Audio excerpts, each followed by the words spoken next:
আসসালামু আলাইকুম, welcome back to my channel. আজকে দেখতে থাকুন আমি কিভাবে আমার হোস্টেল ছেড়ে বাধ্য হয়ে আমার বাসায় যাচ্ছি। আর আসলে বাসায় না যেয়ে কোনো উপায় ছিল না, দেশের পরিস্থিতি এত খারাপ যে যাওয়াই লাগবে।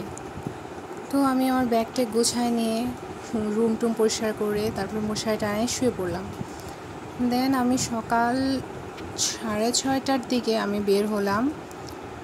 7:30টার দিকে বের হয়ে আমি ইয়েতে যাচ্ছি, বাস স্টেশনে যাচ্ছি। কারণ বাস স্ট্যান্ডে আমার গাড়ি থাকার কথা, মানে আমি বাসে যাওয়ার কথা, সেটা আমি রাত 11:30টায় কনফার্ম করছে আমাকে যে হ্যাঁ যাবে। তো আমি যখন পৌঁছালাম বাস স্ট্যান্ডে, যে দেখি যে কোনো বাস নাই, ইভেন কোনো বাসই চলছে না। আমি সব নিয়ে বের হয়ে গেছি, কিন্তু কোনো বাস চলছে না। মানে আমার মাথায় আকাশ ভেঙে পড়লো। মানে এতটা খারাপ পরিস্থিতি হলো। তারপরে আমি পাশেই আবার রিক্সা নিয়ে ট্রেন স্টেশনে গেলাম।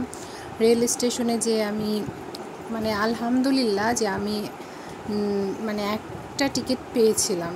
তো সেখান থেকেই উঠে গেলাম।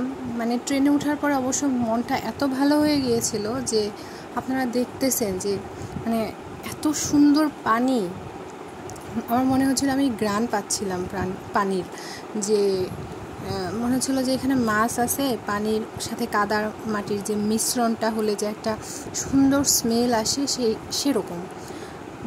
আর এটা মনে হয় হার্ডিঞ্জ ব্রিজ সম্ভবত, আর কি আমি শিওর জানি না, আমি খুব কম ট্রেনে ট্রাভেল করি। এই যে দেখেন, আজকে মনে হয়েছিল সবুজ আর নীলের দিন। এত সুন্দর আকাশ, এত সুন্দর সবুজ, বলার ভাষা নাই আমার, এত সুন্দর।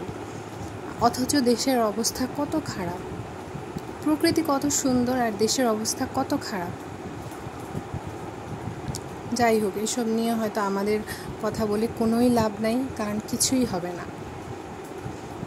আমি শুধু দেখছিলাম যে দৃশ্যটা, আমার মাঝে মাঝে মনে হচ্ছিল আমি যদি এখানে একটু নামতে পারতাম।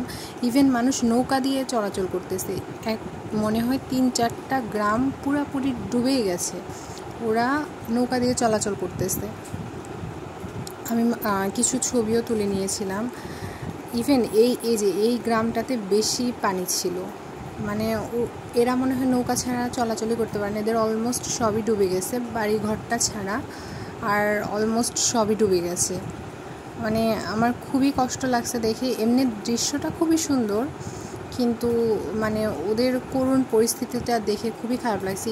ওরা নৌকার মধ্যে দিয়ে চলাচল করতেছে, আর মাথার উপর ছাতা নিয়ে ঘুরতেছে, কারণ এত রোদ।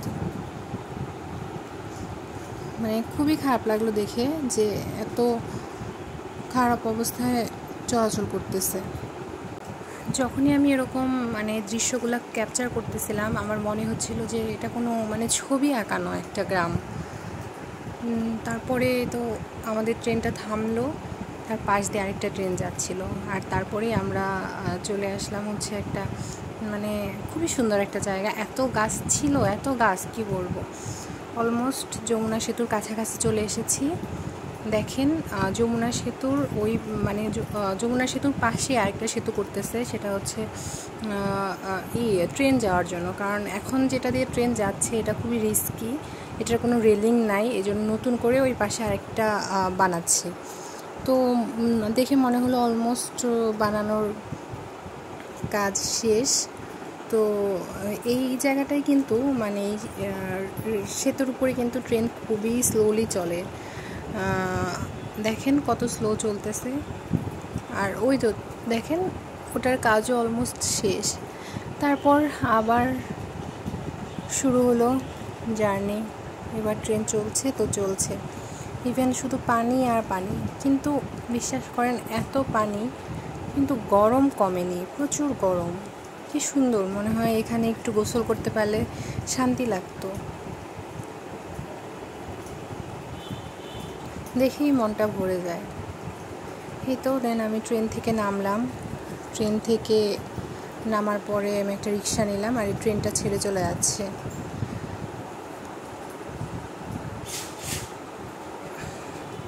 এই রাস্তাটা খুবই সুন্দর, আমার খুব ভালো লাগে। ট্রেন থেকে নামার পরে যে চিকন একটা রাস্তা, তারপরে আমি চলে যাচ্ছি আসলে বাস স্ট্যান্ডের উদ্দেশ্যে, যে আমাকে বাস স্ট্যান্ডে যেতে হবে, কারণ ওখানে যে আমি বাসে উঠবো। দেন বাসে উঠে বসেছিলাম, তারপরে আবার সিএনজিতে উঠলাম, কারণ বাস চলবে না আজকে।